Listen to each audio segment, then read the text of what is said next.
ఈరోజు ఆంధ్రప్రదేశ్లో బాగా వేగంగా అభివృద్ధి చెందుతున్న పట్టణం విశాఖపట్నం. ఈరోజే భోగాపురం దగ్గర ఒక అంతర్జాతీయ విమానాశ్రయం ప్రారంభించుకుంటున్నారు అల్లూరి సీతారామరాజు గారి పేరుతో. అంత వేగంగా అభివృద్ధి చెందుతున్న విశాఖపట్నంలో ఈ డేటా సెంటర్స్ని పెట్టి అక్కడ నీటి సమస్య, విద్యుత్ సమస్య, పొల్యూషను ఇవన్నీ వచ్చే అవకాశం కనపడుతూ ఉంది. దీని పట్ల మీ వైఖరి తెలియజేయగలరు?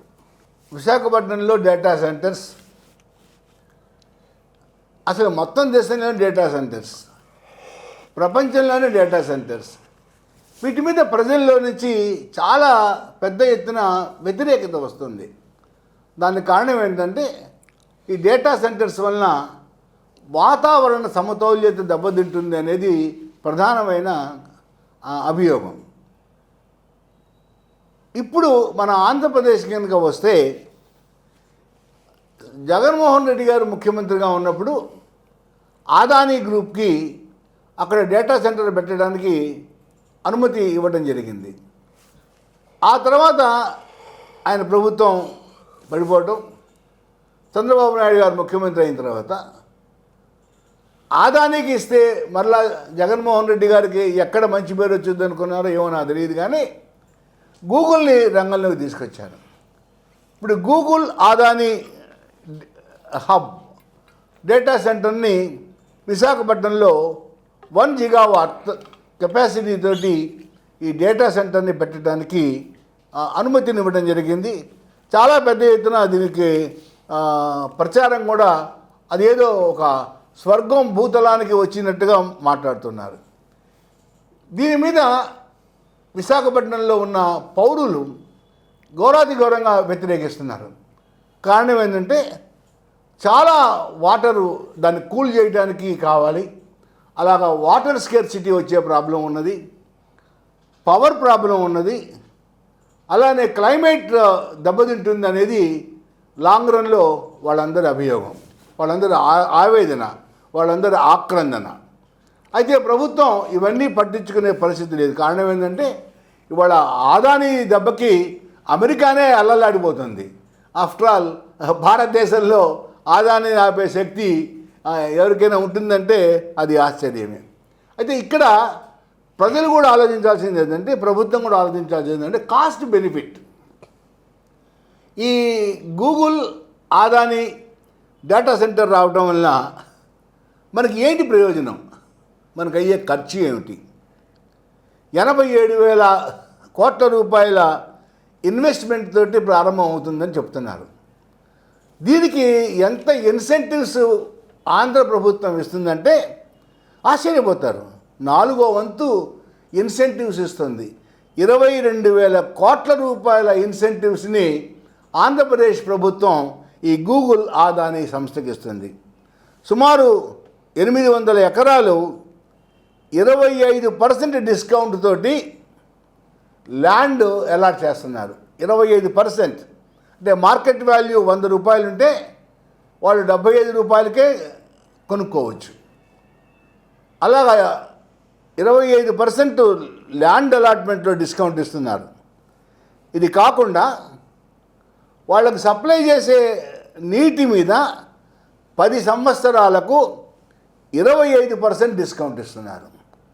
ఇది కాకుండా పవర్ టారిఫ్స్లో రిడక్షను, ఎలక్ట్రిసిటీ డ్యూటీ నుంచి కంప్లీట్ ఎగ్జంప్షను, ఈ power transmission lines, utility infrastructure ఇవన్నీ కట్టేదాని మీద ఎంతైతే ఖర్చు అవుతుందో ఆ ఖర్చు మొత్తం కూడా రాష్ట్ర ప్రభుత్వమే భరిస్తుంది.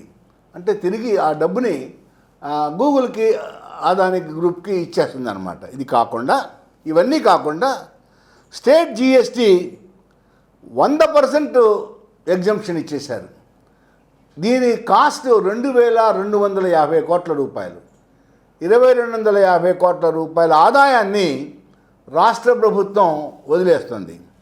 ఇది కాకుండా ప్లాంట్ అండ్ మెషినరీ మీద 10 సంవత్సరాలు 10% క్యాపిటల్ సబ్సిడీ ఇస్తుంది. తర్వాత రిజిస్ట్రేషన్ స్టాంప్ డ్యూటీ 100% ఎగ్జంప్షన్ ఇచ్చారు. అంటే 87,000 కోట్ల రూపాయల పెట్టుబడికి 22,000 కోట్ల రూపాయలు ప్రభుత్వం ప్రజాధనం జనధనం వెచ్చించి పెట్టిస్తే దానివల్ల వచ్చే ప్రయోజనం ఏంటి అంటే వాటర్ షార్టేజ్, ఎలక్ట్రిసిటీ షార్టేజ్, వాతావరణం దెబ్బతింటాం. ఈ కాస్ట్ బెనిఫిట్ అనాలిసిస్లో ఎకనామిక్ కాస్ట్ బెనిఫిట్ అనాలిసిస్ కావచ్చు, సోషల్ కాస్ట్ బెనిఫిట్ అనాలిసిస్ కావచ్చు, ఎక్కడా కూడా ఇది ఆగదు. అయితే దీనికి రాష్ట్ర ప్రభుత్వం కానీ ప్రభుత్వాన్ని సపోర్ట్ చేసేవాళ్ళు కానీ చెప్పేది ఏమిటంటే బ్రహ్మాండమైన ఉద్యోగ అవకాశాలు వస్తాయి అనేది. కానీ ఇక్కడ మన అందరం తెలుసుకోవాల్సిన విషయం ఏంటంటే డైరెక్ట్ ఎంప్లాయ్మెంట్ 4-5 వేల మంది కన్నా కూడా ఎక్కువ రాదు. అయితే ఈ ప్రాజెక్ట్ కన్స్ట్రక్షన్లో ఒక 20,000 మందికో 30,000 మందికో పని దొరుకుతుంది అంతవరకే. కానీ అది ఇన్స్టలేషన్ అది స్టార్ట్ అయిపోయిన తర్వాత ఇంక వీళ్ళు కూడా పక్కకి వెళ్ళిపోతారు. ఆ 2,000 మందికో 3,000 మంది 4,000 మందికో ఉద్యోగాలు వస్తాయి.